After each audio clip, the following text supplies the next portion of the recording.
¿Qué tal, amigos? Bienvenidos. Comienza Todas las Voces, el debate en vivo en el canal de los debates aquí en Canal 4. Muy probablemente el 80% de ustedes y de nosotros no tendrá el COVID-19, el coronavirus. El 100% de todos nosotros tendremos algún tipo de repercusiones y de afectación como consecuencia de esta enfermedad. Hay un cambio de época. Si nosotros como sociedad no aprendemos algo de esto, no habremos aprendido nada, porque efectivamente aquí se trata de algo más que una enfermedad. Hay un impacto económico fenomenal en este momento. ¿Recuerdan ese concepto que tantas veces se menciona, el de la tormenta perfecta? Bueno, algo de eso se está dando en materia económica. Tenemos gente muy seria, muy calificada, de peso, aquí en el panel de Todas las Voces y como invitados para abarcar este asunto de la economía. Pero estamos viviendo una circunstancia, como decíamos, de cambio de época. Y acá de esto hay que aprender. Voy a establecer el contacto ahora directamente con el secretario de la Presidencia, el doctor Álvaro Delgado. ¿Qué tal, Álvaro? ¿Cómo anda? Buen día, Daniel. Un saludo al panel y a los invitados. Bien, gracias. Para que no digan que es grabado, buenas noches, Álvaro. Usted, dígame una cosa, a ver, buenas noches. Un datito. He perdido un poco la referencia del día y la noche, ¿sabes? Es que llegó eso de las 7 de la mañana, 15 días que parece que hace 2 meses y medio. Sí, más o menos. Estaban haciendo alguna... Porque también a veces estas circunstancias justifican que uno se distinga un poco con alguna broma, ¿no? Pero decía un politólogo conocido del panel, ¿qué momento para los blancos asumir el gobierno? En el 59 lo de la inundación y ahora esto del coronavirus. Bueno, pero en este caso uno emprende este desafío como una causa nacional. La verdad que a uno le da mucha espalda. Por ejemplo, la reunión que tuvimos hoy de tarde con los ministros de Industria y de Trabajo, el PIT-CNT y las cámaras empresariales, tratando de ver repercusiones laborales y cómo ayudar, tirando ideas para afrontar este virus. El otro día el presidente reuniéndose con los presidentes de los partidos políticos, dando un respaldo en esta causa nacional. Por eso dije el otro día en la conferencia de prensa, al coronavirus le ganamos entre todos. Y es así porque obviamente fue exógeno, vino de otro lado del mundo, a Uruguay iba a entrar, y la verdad que nosotros lo que hicimos fue apurar una serie de medidas para ir por delante de las recomendaciones que en cada una de las fases preveía la Organización Mundial de la Salud para tratar de darle garantías a la gente. Esto es un virus que en realidad es una afección respiratoria, que en general no tiene complicaciones, que guardando cuarentena de 14 días, que es la incubación del virus, y bueno, y si tienen síntomas tratarse. Generalmente la población de riesgo, de población mayor, que tiene algún tipo de enfermedad superviniente o previa vinculada a lo respiratorio, puede tener algún tipo de afección posterior más grave, pero obviamente tiene mucha morbilidad, se contagia muy fácil. Y obviamente también es un virus de alto impacto de contagio y por ende cambiando los hábitos de conducta, porque acá la forma de combatir el virus es prevenirlo. Claro. Es trabajar en cambiar los ámbitos de conducta, los hábitos de limpieza, los hábitos de higiene, la aglomeración de gente, una serie de medidas preventivas que son claves para que el virus se vaya meseteando en su curva de contagio hasta que podamos contarlo como un episodio pasado. Claro. Por eso una serie de medidas que desde el viernes 13 y desde antes incluso de apenas asumir se fue tomando por parte del Ministerio de la República y del Sistema Nacional de Emergencia y de la Presidencia de la República. ¿Cuánto debe pasar para dejar de exhortar y obligar, Delgado? ¿Está presente ese tema en las consideraciones de ustedes como Poder Ejecutivo? Mirá, de hecho ya hay cosas que estamos obligando, ¿no? A ver, lo primero que se hizo... Digo con respecto a la circulación de la gente, ¿no? Pero, por ejemplo, declarar la emergencia sanitaria, suspender los espectáculos públicos, todo lo que sea aglomeración de gente, eso lo estamos previendo. En lo donde se puede, se prohíbe y se controla, en los gobiernos departamentales se exhorta. Hoy el Congreso de Intendentes tomó una serie de resoluciones después de la reunión que tuvimos el sábado con ellos, y la verdad fue muy buena en ese mismo sentido del gobierno nacional prohibiendo los espectáculos públicos y las aglomeraciones de gente en lugares cerrados. Después una serie de medidas que tienen que ver con limitar el ingreso al país de personas de zonas de riesgo, porque hubo casos exógenos, los primeros casos, es más, la mayoría de los casos son exógenos, después se empezaron a ver algunos de casos endógenos, hoy tenemos al día de hoy 29 casos positivos, todos están estables, creo que hay uno solo que está internado, pero está muy bien. Y trabajando mucho en la información, en dar calma a la gente, en tratar de reestructurar el trabajo de las oficinas públicas para que haya menos tiempo de espera, menos aglomeramiento de gente, en el trabajo de la inmigración. La verdad que acá el trabajo en el aeropuerto, nosotros tomamos una medida el otro día que es a partir de las 0 horas del viernes prohibir los vuelos, el vuelo que venía de Europa, porque la OMS define unos países de riesgo, nosotros a esos países que tienen mucho más que ver con Asia y el Lejano Oriente le incluimos Europa, en Europa Francia, Italia y España, y venían todos los días unos vuelos de España. Bueno, de aquí, desde el lunes hasta el viernes a las 0 horas, solo van a venir uruguayos y extranjeros residentes, y a partir de ahí se cancelan los vuelos desde Europa diarios que hay. Sí, hoy tomamos otra medida y se anunció por parte del presidente de la República de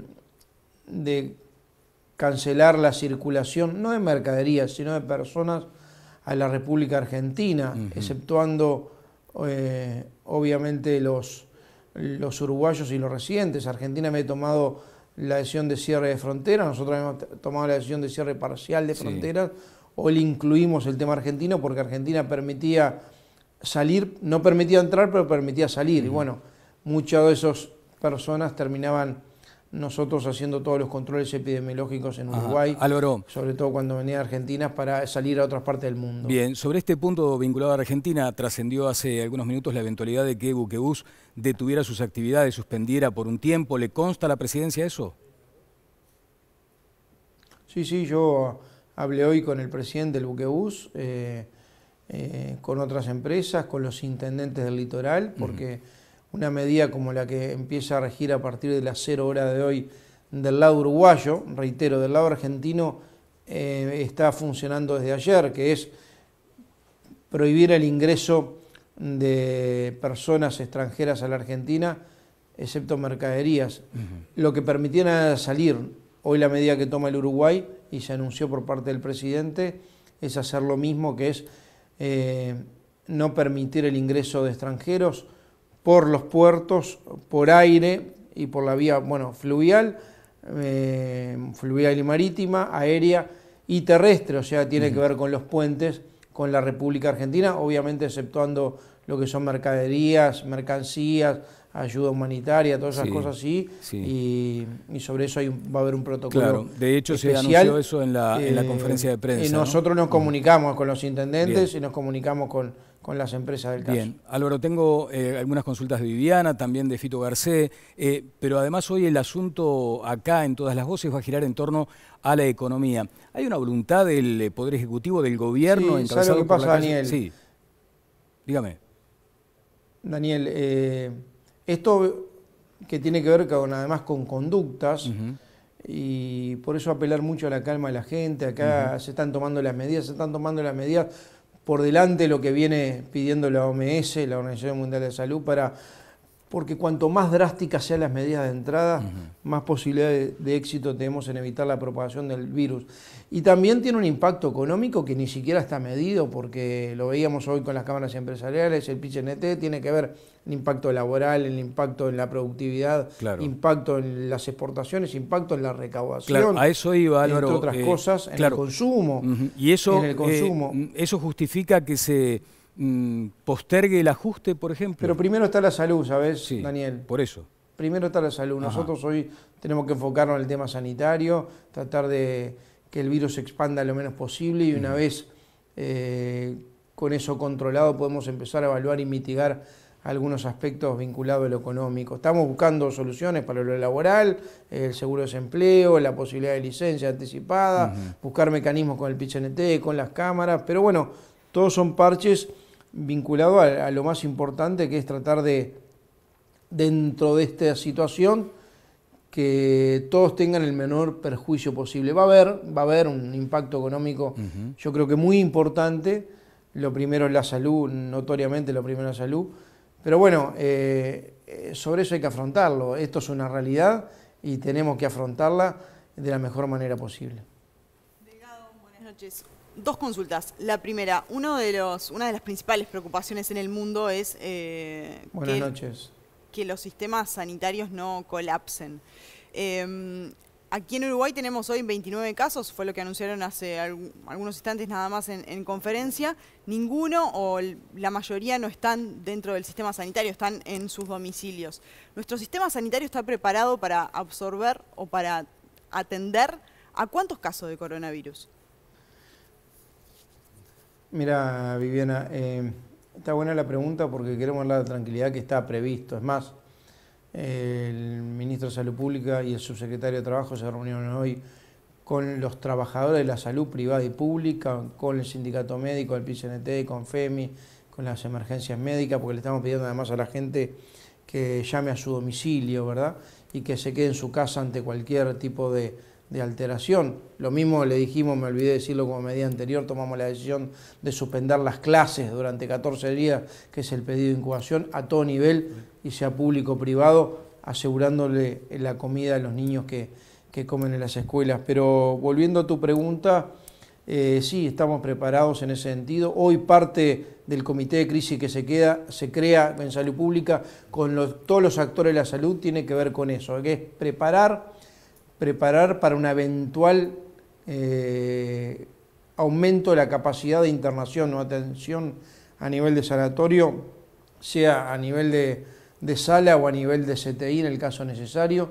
Es más, se están reprogramando, en acuerdo con la Sociedad Anestésico-Quirúrgica, todas las operaciones no graves, no imprescindibles, no urgentes, para liberar la cantidad de camas necesarias y sobre todo la STI y algunas camas hospitalarias para prevenir una situación que podemos tener que atender o necesitamos tener que atender a nivel de los centros de salud. Tomamos algunas medidas, por ejemplo, y por eso la tomamos antes, ya se compraron las dosis, 600.000 dosis de vacuna de la gripe, empieza el plan invierno para vacunar a la gripe, sobre todo la población vulnerable, que además es la vulnerable al coronavirus, o la más vulnerable al coronavirus son los adultos mayores, y que si además tienen gripe o influenza, esto es superviniente y genera así un efecto bastante nocivo para la salud, y empiezan a vacunarse el plan invierno el 30 de marzo. O sea, yo creo que estamos trabajando integralmente, por eso involucramos al sector público, al sector privado, al del interior con FEMI, a los sindicatos de la salud. Hay una preocupación de priorizar este tema en la atención, sin duda, para mitigar su propagación. Fito. Buenas noches, Álvaro. Ya que estuviste reunido ¿Cómo está, Fito? Bien. Estuvieron reunidos con cámaras empresariales y con los sindicatos. Y para que el país no se detenga priorizando la salud, parece clave pasar a modalidades de teletrabajo. De los dos lados, del lado de las cámaras y del lado del PIT-CNT, ¿hay apertura hacia esto? Absolutamente. Hoy se manejaron dos cosas, que algunas ya se anunciaron después en la conferencia de prensa. La primera tiene que ver con buscar mecanismos de trabajo a distancia, en su casa. Todo lo que se pueda hacer en su casa, el empleador va a dar las condiciones para que se puedan generar. Eso es lo primero. El teletrabajo no está del todo regulado, hay que apurar una regulación, pero todo lo que podamos derivar a domicilio, cuanto la gente más en la casa se quede, es mejor. Lo segundo, tratar de buscar mecanismos de trabajo o reformular horarios de trabajo, formas de trabajo, procedimientos que impliquen menor aglomeración de gente. Lo vamos a hacer en las oficinas públicas, sobre todo minimizando tiempos de espera, turnos, aglomeraciones de gente en algunos algunas instituciones. Bueno, también en la actividad privada hay un compromiso de trabajar sobre los turnos para evitar más todas las medidas de higiene y de hábitos permanentemente que se le van a hacer, protocolos que se están distribuyendo en la actividad pública y en la privada. En lo tercero, tratar de que los mayores de 65 años se queden en su casa. Y estamos buscando mecanismos para también asegurar eso, que sean los trabajadores de más de 65 años que puedan quedarse en su casa. Obviamente a los jubilados y a la persona que adulto mayor necesita trabajar, que se quede lo más posible en su casa. Este virus, para combatirlo hay que prevenirlo, la forma más importante es prevenirlo. Y los trabajadores que obviamente tienen que ir a trabajar, estamos buscando para aquellos que se le va a pedir la cuarentena porque tienen algún tipo de, eventualmente un contacto con personas que tuvieron coronavirus o estuvieron cerca de personas con coronavirus, la cuarentena con certificación médica, y eso va a tener la cobertura correspondiente del seguro de salud, y estamos buscando algunos otros mecanismos. Es más, hoy se manejaron el tema de incluso el tema de las licencias, de adelantar licencias de común acuerdo entre trabajadores y empresarios. Hoy fue una muy buena reunión de convergencia de voluntades, de intereses, priorizando el combate al coronavirus de empresarios y de trabajadores. Y el otro tema que se planteó, que es el tema muchas veces que ocurrió en estos días, las conductas, ¿no? La gente salió a comprar como si se viniera una catástrofe, y a veces esos no colaboran, porque hay alguien que se queda sin elementos, y algunos elementos que son básicos.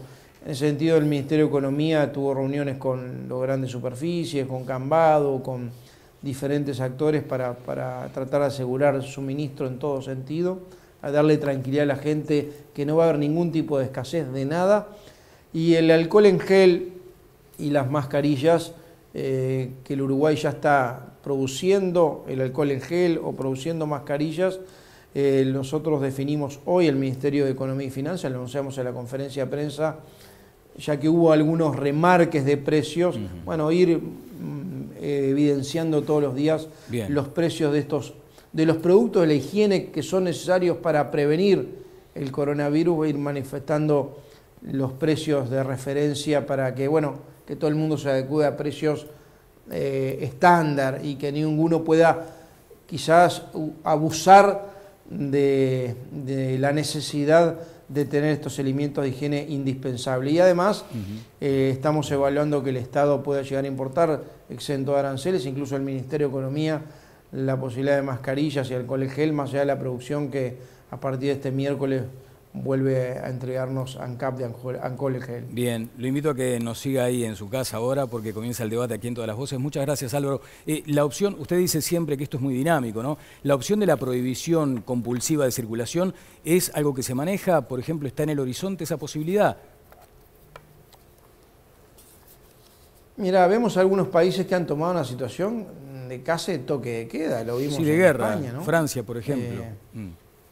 Pero ¿sabes lo que pasa? Que son países con mucho respeto que quizá minimizaron al inicio el impacto del coronavirus. Nosotros hicimos lo contrario, le dimos una importancia superlativa, además fue el eje de la agenda de los primeros 15 días de gobierno, y le pusimos todo el calor, todas las medidas, hasta la más dura. Bueno, casi cerrar las fronteras, suspender los espectáculos públicos, suspender las clases, tomar una serie de medidas que creo que todo esto, aunque parezca dura y generen a veces repercusiones negativas o problemas a la gente, lo que hacen es darle seguridad y protección a la gente en el futuro, evitando contagios. Así que esperemos que eso no se llegue a dar, si la gente además acompaña. Importa sí que se controle, importa mucho más que la gente esté convencida de que solo ella, con determinados hábitos, quedándose en su casa, no yendo a lugares cerrados, a aglomeraciones, con hábitos de conducta de limpieza, ayude a controlar la propagación, que sea la única arma que tenemos contra el coronavirus. Por eso decimos que al coronavirus le ganamos entre todos. Álvaro Delgado, secretario de la Presidencia, muchas gracias. Gracias, Daniel, un saludo grande al panel y un saludo grande a los senadores Mario Vergara y Sergio Botana. Bueno, aquí están presentados, muchas gracias. ¿Qué tal, Sergio? ¿Cómo anda? Muy bien. Bueno, Ya vamos a hablar del impacto. O le cuento, muy bien, le cuento. Mario, ¿cómo anda? ¿Bien? Muy bien. Muy bien. ¿La administración anterior dejó preparado al país para una contingencia de estas características? Bueno, esta contingencia obviamente era muy difícil de prever a nivel global, ¿no? Pero yo quiero reafirmar algunas cosas que decía Álvaro Delgado. Primero, esto es causa nacional. Esto tiene el apoyo total de todo el sistema político y está claro que lo tiene del empresariado, de los trabajadores, de todos los habitantes, cosa que se está trasuntando también en comportamientos, en conductas. La gente está muy consciente de este panorama como quizás no lo estuvo en otras circunstancias anteriores. Lo segundo que también reafirmo es, acá lo primero es la salud. Obviamente podemos hacer ejercicios de impactos económicos y demás, imposibles de determinar porque no sabemos qué alcance va a tener esto, pero está claro que todos impulsamos este tipo y apoyamos este tipo de medidas porque la clave está en enlentecer un proceso que es más o menos previsible, de que haya un pico de la enfermedad, que ojalá sea el más bajo posible, que pueda revertirse lo antes posible y con el esfuerzo, además, que creo que vale la pena destacar, de los profesionales y los trabajadores del sistema de salud, porque obviamente están expuestos. Está claro que hay un número importante de profesionales y trabajadores de la salud que están en respectivas cuarentenas por la lógica exposición, pero que sin el esfuerzo de toda esta gente el proceso iba a ser muy difícil de manejar. Tengo la declaración del Frente Amplio llamando a alinearse a estas medidas adoptadas y además a actuar con una actitud responsable y solidaria, es lo que dice la declaración, es en esa línea.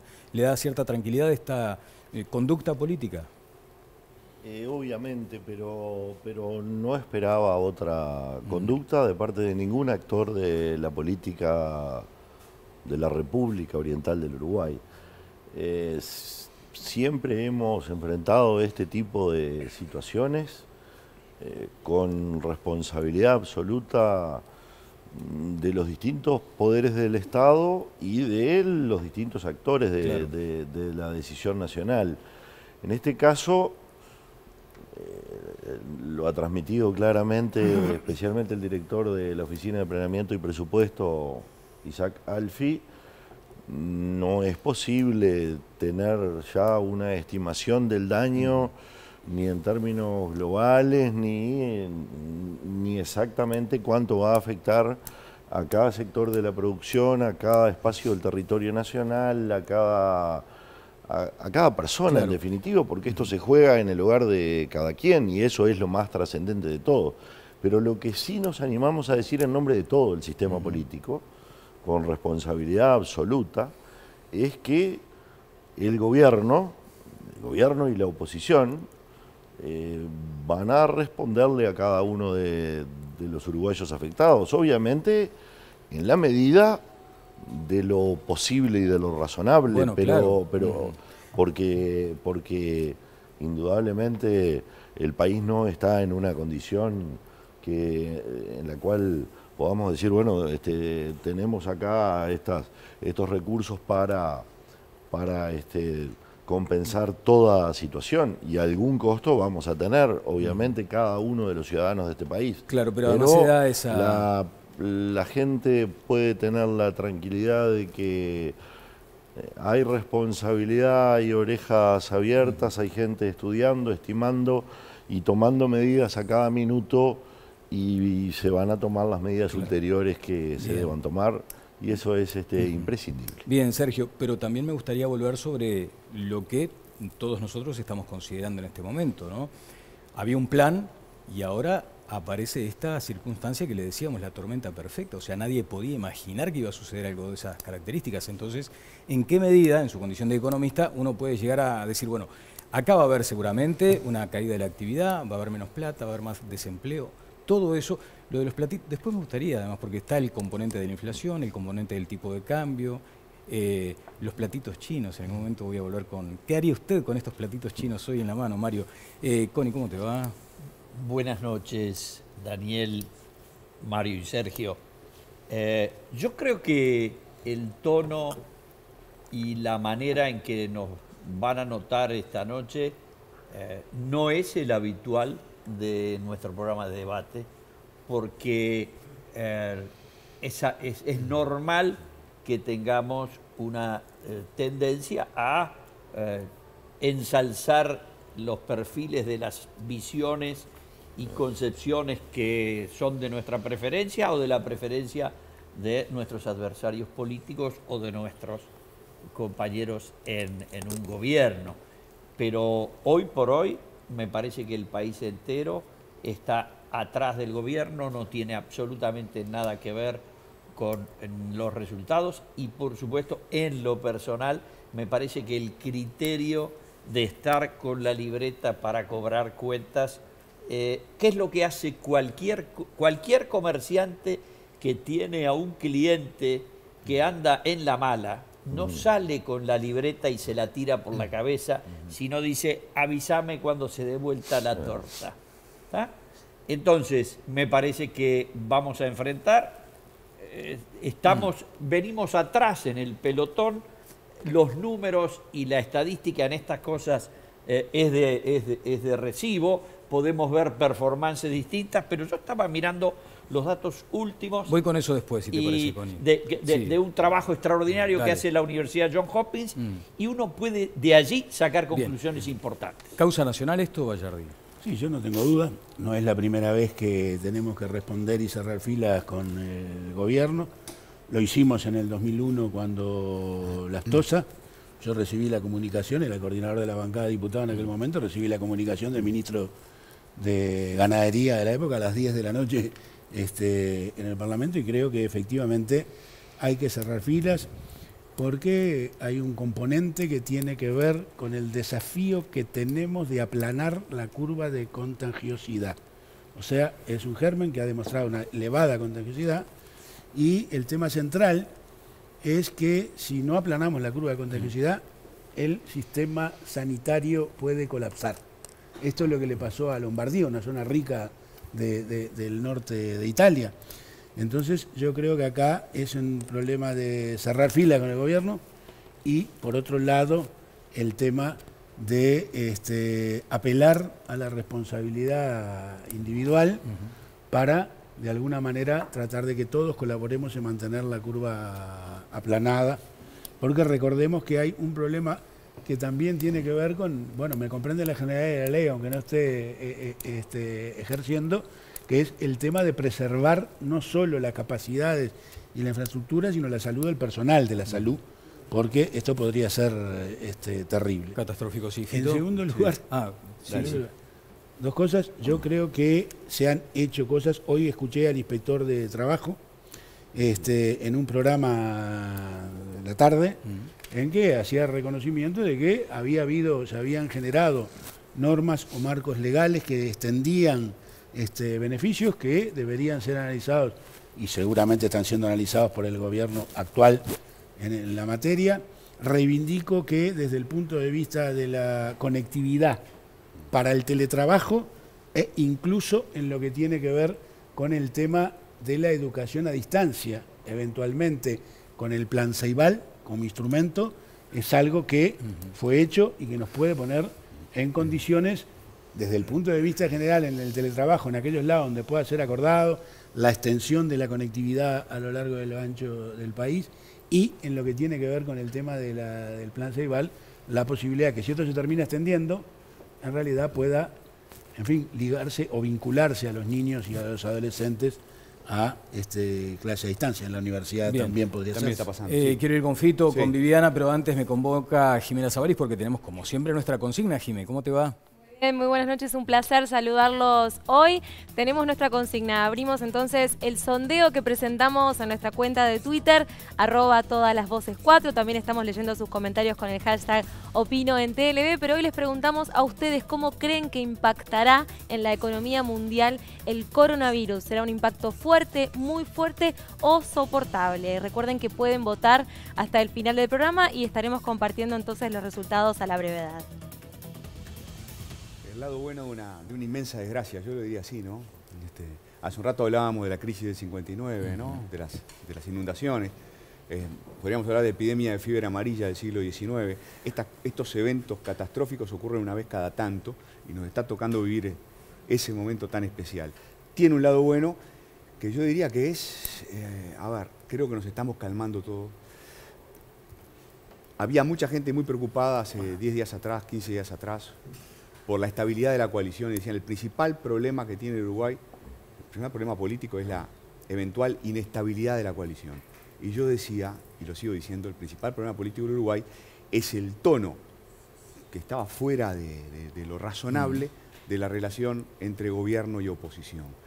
Hemos asistido a cosas muy lindas en el medio de esta crisis, claro. Las cosas que dijo Mario recién, las que dijo Sergio, lo que se está diciendo acá. La reunión que convocó el presidente con los líderes de los partidos. Yo tenía una velita prendida en casa, esperando, con la esperanza de que el presidente invitara al Frente Amplio a conversar. Y pero eso pasó en el medio de esta crisis desgraciada. Claro, vos sabés que hoy cualquiera de nosotros quedaría por estar debatiendo de el pedido de la cédula, de la LUC, si tiene que entrar ahora o no.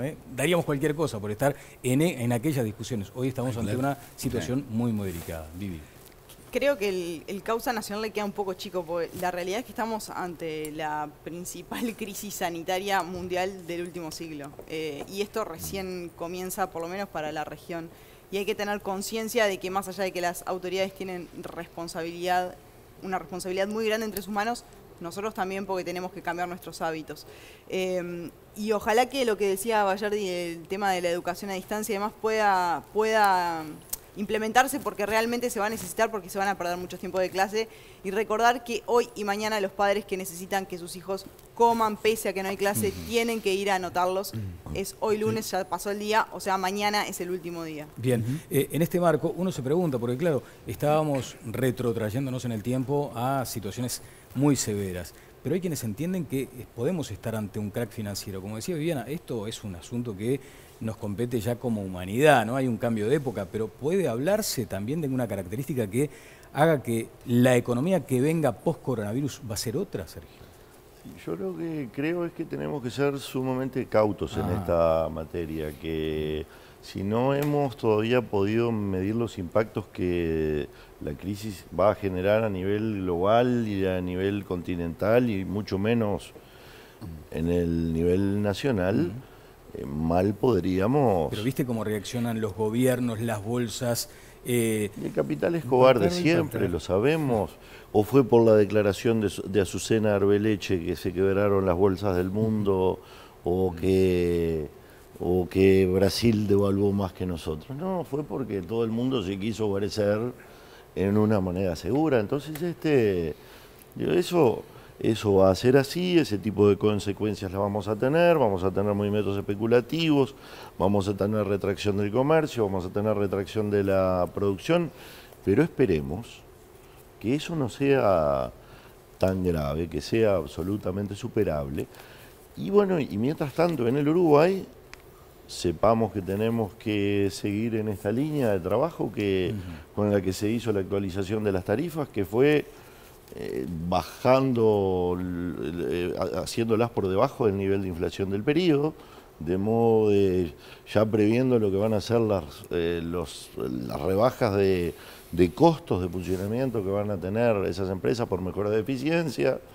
Hay un estudio claro del redimensionamiento del Estado que ya se empieza a operar, porque es imprescindible a esta altura de la economía. Debemos de cuidar de no afectar ni el empleo, ni la inversión, más de lo que están afectados, ni al aparato productivo nacional, que tenemos la responsabilidad mayor de preservarlo en una circunstancia como esta. Con entonces, precios en baja, ¿no? Frigoríficos que están en severas dificultades. O sea, con áreas sembradas inferiores en la mayoría de los cultivos y con esa situación, pero con una responsabilidad de un sistema político que en conjunto debe afrontar con madurez esta situación, que por eso no cabe el debate, es una cosa que lo tenemos que hacer. Estamos en esta situación objetiva, discutiremos matices, pero y juntos tenemos una responsabilidad de sacar esto adelante, y de eso se trata en la hora. Mario. Dos cosas. Primero, la respuesta a la pregunta. Y le propongo hacer el siguiente ejercicio. Aquella persona que adquiere el coronavirus, si está fuerte, lo resiste y se cura. El que tiene afecciones y problemas, ahí la pasa peor.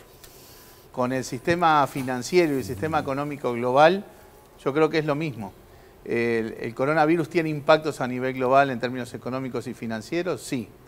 Pero si hay dificultades, sobre todo en el mundo financiero, es porque había problemas preexistentes que tenían que ver con una vuelta a una enorme especulación, a niveles de movilización de capital financiero que no se corresponden con las cuestiones productivas. O sea, ya hay vulnerabilidades en el sistema financiero global que puede hacer que estas cosas impacten más que las que hubieran impactado si se hubieran mantenido cierto orden regulatorio en el movimiento de las bolsas de valores, de los sistemas bancarios, etcétera, etcétera. O sea, ¿va a haber impacto? Sí, ya está viendo en las bolsas y demás, entre otras cosas porque había cuestiones preexistentes de debilidades, de excesiva especulación en la bolsa de valores. ¿Y esto puede sincerar, digamos, la economía global?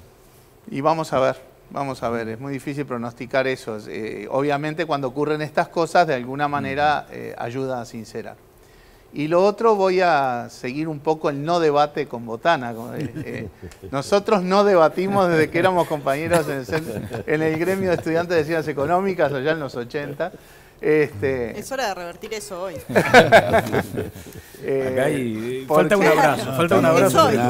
No, justamente el no debate es un poco de bandideada, ¿no? Porque obviamente él hace referencia al tema tarifas, al tema dólar, y bueno, ahí una cosa es qué actitud tenemos con respecto a la problemática de salud, otra cosa es que sí, tenemos visiones diferentes, no a veces en los puntos en que se hacen públicos, ¿no? Por ejemplo, yo no creo que nadie esté planteando, por ejemplo, que no hubiera tenido que haber ajustes tarifarios. El Frente Amplio ajustó tarifas a los 15 años de gobierno, hay que acomodar costos que se van moviendo, hay circunstancias, o sea, que tenía que haber ajuste tarifario es razonable. Tampoco se cuestiona la magnitud en términos con relación a la inflación. Lo que sí está claro es que en cada ajuste que se hizo por debajo de la inflación durante 15 años, la oposición del momento que está en el gobierno hoy le llamó tarifazo. Entonces acá, a efectos de sincerar, o decimos que esto es un tarifazo o de alguna manera mostramos que eso no era cierto durante 15 años. Y además en un contexto, y la crítica no es esa, la crítica está más bien en un tema político. Durante la campaña y durante mucho tiempo lo que se planteó fue que las tarifas tenían que bajar, que las tarifas estaban muy altas, que no había por qué subirlas, que era factible bajarlas, y eso obviamente no se cumplió, ni con el hecho de que no iba a haber más impuestos, ¿verdad? Y entre las medidas que se tomaron hay un claro aumento de impuestos en las compras con medios electrónicos, que todo será discutible, haciendo números, planillas, ¿no? Sabemos que hay colegas que le encanta la planilla y el número, pero desde el punto de vista político hubo un planteamiento de que no iba a haber aumento de impuestos si los hubo. O sea que es más bien en la órbita política, ¿no? Sí, sigamos con el no debate. No, pero claro, porque las tarifas si se actualizan menos que el índice de precios, ahí rebaja. Menos del 11.75% que fue el crecimiento del índice de precios de consumo es rebaja. Coincidimos. Y así pasó durante los 15 años de los gobiernos. Menos en el 2017, ¿verdad? Tuviste que hacer una mayor en ese caso. Mira, no lo recuerdo en concreto, pero te la llevo. 14 de 15 años hubo rebaja. Hubo actualización. Adecuación. Exacto. Adecuación. No, en términos reales. En términos reales. En términos reales. Indudablemente cuando nosotros hablamos de que tiene que haber rebaja de tarifas, estamos hablando en términos sustantivos, ¿no? De una circunstancia que además dejaría al gobierno desnudo a 10 días de asumir la presidencia de la República y el gobierno de todas las cosas. Está claro. Esos 20.000 millones de pesos de déficit que las propias empresas públicas le dijeron al gobierno que sería lo que tendrían si no se ajustaran las tarifas, se lo dijeron el mes de diciembre, bueno, el país no puede resistir, y menos en esta circunstancia. Eso sería ahí está el tema de absoluta del tiempo, ¿no? responsabilidad. Reitero que no hay un cuestionamiento a que se hayan ajustado las tarifas. Pero ¿por qué en este tiempo y no en aquel otro, Mario? Bueno, eso no sé, eso fue una definición que tomó el gobierno anterior a mitad de año, que era bastante previo a las elecciones, por supuesto, y por lo tanto iba a ser independiente de cómo fuera el resultado Pero los electoral. números, por ejemplo, de enero justificaban el ajuste de tarifa de hoy. No entendí, perdón. El ajuste que estaba previsto como cada enero y que lo No, pero posterga. el gobierno en julio planteó que en lo que restaba de su periodo no iba a hacer ajuste. En la campaña electoral planteó eso. No fue tan grave el asunto en el Lo sentido... planteó como elemento de campaña electoral. No, señor. indudablemente. Bueno, fue en el mes de julio. En julio. Y era independiente de quién ganara la elección. Y bueno, pero siempre estaba la posibilidad de que en marzo ajustaran, ¿sí? O sea, el punto, vuelvo al tema, nadie está O sea, cuestionando que se haya... ganábamos nosotros. Nadie cuestiona que haya habido un ajuste y también se reconoce que el ajuste está levemente por debajo de la inflación, reitero, como fue la historia de los ajustes tarifarios del Frente Amplio, que ellos le llamaban tarifas. No, si revisan bien cada una de las críticas que se hicieron, y yo en lo personal tenía mi propia línea de acción con respecto al costo del gasoil, que fue realmente a nivel de escándalo. La realidad es que el gobierno en los últimos años ajustaba exactamente todos los años en enero. Todos los años ajustaba en enero. En enero del año anterior, del año 19, vino en un ajuste que se hizo en diciembre. Y entonces, cuando llegó julio, frente a una perspectiva que en las encuestas ya decían que podía tener alguna complicación, tomaron una decisión eminentemente inspirada en tratar de conseguir el beneplácito de los votantes, que era decir, estuvimos mirando y no vamos a ajustar. Los números mostraban, aunque la oposición no podía saberlo, que había que ajustar. Pero lo curioso en extremo es que luego de octubre, donde reciben un revolcón, y en noviembre, donde pierden por 36.000 votos, la OPP les pide a todos los directorios de las 4 empresas principales que le den una proyección de cómo quedaría el resultado de las empresas públicas, que siempre se procura que sea o equilibrio o contribución a la tesorería, cómo daba en el año 2020. ¿Y qué dio esa cuenta? Y lo remitieron la primera semana de diciembre, es decir, después del 24 de noviembre. 500 millones de dólares. Si no hacemos nada, 500 millones de dólares el año que viene. ¿Qué sabían ellos? Que el año que viene no iban a ser gobierno. ¿Qué otra cosa sabían? ¿Tenemos ganas de hacer lo que hemos hecho los 14 últimos años, que es ajustar las tarifas en enero? No, no tenemos ganas. ¿Se le dejamos este balde? Se lo dejamos. Gallardín. Y lo dejaron. Gracias. No, a mí si me llaman, me encuentran. Y obvio, Si me llaman, me encuentran. Acá tengo. dentro del espíritu Dentro que del habló espíritu Connie al Concordia, principio. del de espíritu. entonación nacional. ¿Está bien? Yo Tengo- no pierdo el espíritu, está claro. Ah, tengo en realidad acá, de 2015, de 2017, de 2018. Declaración del presidente de la República. Aumentar impuestos y tarifas no solo no es necesario, sería contraproducente en el 18. Y viene diciéndolo desde el 2015. Y se hizo campaña electoral diciendo que no se iban a aumentar las tarifas ni los impuestos.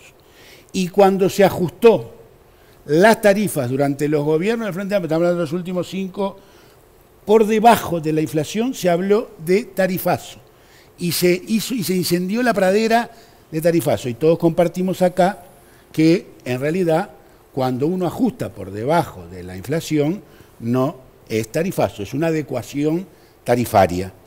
En términos de combustible, para decirlo de una manera, porque se ajustó en muchos casos por debajo de la inflación, pero hubo, en el 2019, no se ajustó en el 1 de enero del No, 2019. dije que fue en 19, en El diciembre. 1 de enero del 2019. Fue en diciembre, No. lo hicieron un mes antes. Lo que Sí. estoy diciendo es que el 1 de enero de 2019 no se ajustó. El ajuste anterior fue el 4 de julio de 2018, a mitad del año 2018. Y el gasoil, lo tengo Pero acá. estás leyendo los combustibles. ¿Combustible? No, pero los combustibles son un mundo aparte, los combustibles José. no Los se combustibles reajustaron no hoy tienen todavía. nada que ver, es otro mundo. Lo que estoy diciendo... Busca la UTE, a OPE ver, y a ver, Antel. A ver, Connie, lo que estoy diciendo es que se ajustó por debajo de la inflación. Y en algunos casos, en algunas empresas, no ajustaron. Esto es lo que estoy diciendo. ¿Está bien? Entonces, cuando Pero hablamos de tarifazo... El mismo Estábamos presidente, que lo aprecio mucho y lo respeto mucho, pero el mismo presidente que ha hecho la campaña electoral anterior diciendo que no iba a haber aumento de impuestos. Sí. Y a los 3 meses ya Bueno, teníamos después el discutamos. aumento de primaria y después tuvimos... Bueno, y ahora hay una modificación en la carga impositiva con el IVA, ¿no? Sin duda. No, Que ahí en el discurso IVA económico no, era pero necesario, pero en el político es cuestionable, porque se hizo campaña Disculpame, diciendo que no se iba a tocar el bolsillo. Disculpame. Un impuesto, un descuento en la tarjeta, que además está contabilizado al lado del gasto del Estado, pero además con que estaba dirigido a alentar y a favorecer al sistema bancario. No estaba dirigido a favorecer a ninguna persona, estaba favorecido a la incorporación Y a la persona la favorecía, Sergio. del sistema bancario a... Está bien, pero cuando uno iba en la cuenta tenía un... a la ley de se le inclusión descontaba financiera, algo.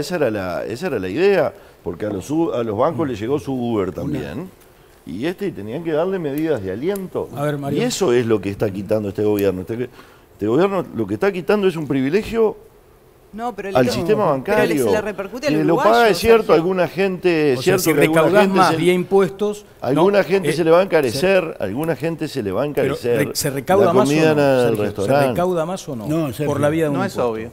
No Pero- necesariamente. Sergio, obvio por un mal no diseño. necesariamente. A ver cómo es A eso. ver, yo creo que es indudable que para el uruguayo que paga y ahora tiene que pagar 2 puntos más de IVA con el Claro. débito o 4 puntos más en los restaurantes o en los bares o en las pizzerías, es indudable que es un aumento de impuestos. Que los 2 puntos en el débito, que lo usan desde la gente más pudiente hasta los usuarios de tarjeta Mides, eran un elemento para impulsar el uso de medios electrónicos, es cierto, porque era un mecanismo de formalización de la economía. Es decir, un mecanismo para combatir la evasión, la competencia desleal en el sistema económico. Déjame hacer un poquito de historia de lo otro, lo de los restaurantes y la gastronomía en general. Eso es previo a la inclusión financiera, incluso previo a la reforma tributaria. Eso se hizo en 2006, porque los 9 puntos que se devolvían eran la diferencia entre el IVA del 23%, el básico, y el IVA mínimo del 14%. Esos 9 puntos tenían como objetivo la formalización en un rubro donde la evasión era muy grande. Y lo que se mostró es que ese mecanismo de devolución de 9 puntos de IVA en las compras en gastronomía no implicó una reducción en la recaudación tributaria. Lo que fue ganar en formalización. A mí no me queda claro que porque si ahora le quitamos casi la mitad de ese beneficio, no me queda claro que la recaudación suba automáticamente, porque ahí hay un tema de formalización que fue lo que causaba que en su momento bajar el IVA no implicó menor recaudación. Voy a ir Tiene con poca- Sergio. Y ahora, poca lógica, perdón, lo- que ahora se sube el IVA es indiscutible. Claro. Indiscutible. Tiene poca con- lógica favorecer a los pobres. con Jimena en Savares. en los Después vuelvo restaurantes. contigo, después vuelvo contigo al Más cierre de vale, este lo debate. hacíamos en la fruta y verdura, la leche. No hay.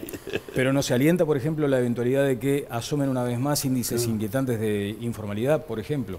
Se lo planteo ahora luego de la pausa. Jimena. No. Sí, quiero recomendarles el puesto que como siempre nos acompaña. Es la parrilla tradicional de Montevideo y un lugar increíble en pleno corazón de Carrasco. Está en Dr. Schroeder, casi Avenida Arocena. Viví el puesto. Viví Uruguay. Gastronomía, estilo y tradición en uno de los lugares más lindos de Carrasco. El puesto, la parrilla tradicional de Montevideo. Bueno, tenemos que ir a una brevísima pausa aquí en Todas las Voces. Luego continúa el debate en el canal de los debates en Canal 4.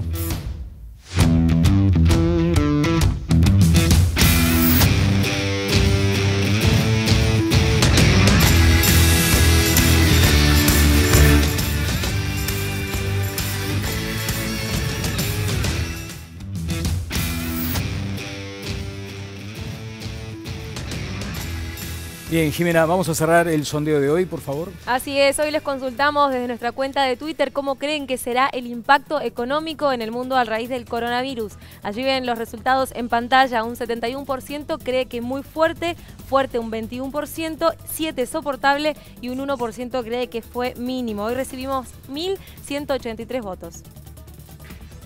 Gracias, Jimé. Dejamos de lado este debate respecto a la posible suba de impuestos o no, en fin, lo trataremos más adelante, pero hay situaciones que se vienen ya en poco tiempo. Tiene que ver con esto del dólar, que tiene nerviosos a todos, anduvo rozando los 46, 47 pesos. ¿Qué sucede, por ejemplo, con la devaluación? ¿Cómo impacta en la inflación? Que superará, es muy probable, el 10%. ¿Eso justifica indexar los salarios en la nueva ronda de consejos que se avecina? Son asuntos que obviamente no los vamos a comentar ahora en unos pocos minutos, pero se vienen en el futuro. Lo de los platitos chinos, Mario. Siempre hay que estar atento a varios objetivos a la vez. Todos los platitos tienen que estar girando. Por eso uno no puede decir, bueno, ahora nos preocupamos por el dólar y nos despreocupamos por la inflación. Es un error conceptual. Yo no veo alarma. Acá se habla de que la inflación se va a ir arriba del 10% y más, y no veo ningún tipo de alarma. Y a mí eso me preocupa en clave de platitos chinos. Creo que falta consistencia en el mensaje para que haya tranquilidad. Estamos hablando en otras áreas de que la tranquilidad es fundamental y acá nos está faltando un poco un discurso más consistente desde la conducción económica de cómo va a tratarse el tema del dólar, porque evidentemente ha habido saltos desordenados, inorgánicos. Una buena parte se explica por lo que pasa en el contexto global, regional, sí, por supuesto, pero no todo, Yo reafirmo algo que decía hace unos días, que es que el dólar en Uruguay, el peso uruguayo se depreció sensiblemente por encima del resto del mundo y del resto de la región. Solo el peso colombiano subió a niveles como el del uruguayo. Por el resto, el dólar en Uruguay subió por encima de todo el resto del mundo. Por lo tanto, es cierto que hay una base del problema que se deriva de la evolución global del dólar, pero creo que lejos de acolchonar, amortiguar el impacto desde la política económica o desde el gobierno, no de la política económica, pero yo creo que los mensajes del Banco Central fueron razonables, los de OPP y Ministerio de Economía fueron más confusos, y desde el Ministerio de Ganadería creo que justamente se fue en un mensaje el dólar que nos viene bien. Contradictorio. Sí, pero es un salto inorgánico. No, pero el dólar que nos viene bien, digo, en alusión a lo que manifestó en su momento el ministro de Ganadería. Que más que como ministro pareció decirlo, dicho hasta por él mismo, como representante del sector agroexportador. Gracias, Mario. Sergio. Me lo estoy imaginando a Bolsonaro y con Guedes ahí, los dos reuniditos, esperando que hablara a ver qué iba a decir Uriarte, a ver si generaban la devaluación o no, cómo iban a operar sus bolsas. Yo creo que indudablemente, para empezar, no es cierto que el dólar en el Uruguay se haya evaluado, el peso se haya evaluado más que otras monedas del mundo. El real devaluó más, pero además, pasado este episodio, seguimos en la misma situación de cruel crisis de competitividad que estábamos antes de esta devaluación. O sea, esto en todo caso no mejoró ningún interés, simplemente fue hacer responsablemente lo que había que hacer, que es no salir a correr lo imposible. Cada vez que se sale a correr, a tirar plata para atajar una movida de estas, es imposible realmente. Entonces, responsablemente se hizo lo que había que hacer. Los mensajes, por supuesto que no influyeron en lo más mínimo, y es más, ha habido una convocatoria al país, esta de la que nos enorgullecemos todos, y el mensaje de responsabilidad del Ministerio de evitar todo lo superfluo y de ahondar el trabajo de responsabilidad en materia fiscal, yo creo que es lo que se debe hacer en esta circunstancia.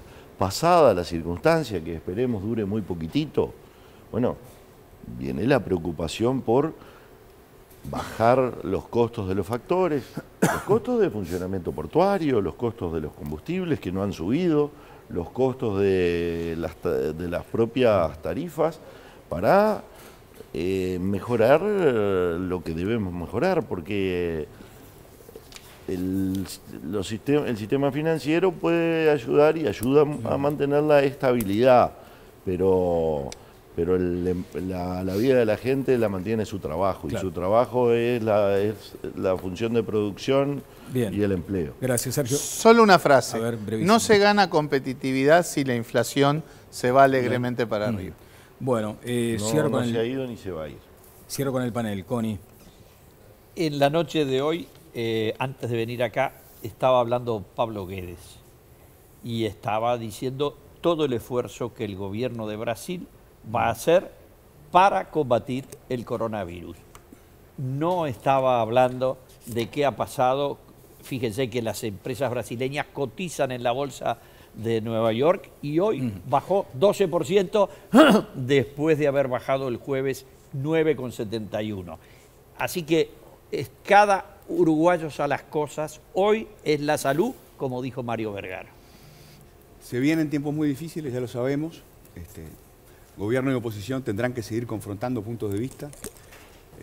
Hacemos bien como sociedad, como panel, como sistema político, en estar discutiendo respecto a si se cumplen o no se cumplen las promesas electorales. Los buenos sistemas políticos cumplen las promesas electorales, pero hay maneras y maneras de discutir. Creo que estamos avanzando hacia una manera más civilizada que la que teníamos hace una semana. Notable, Fito.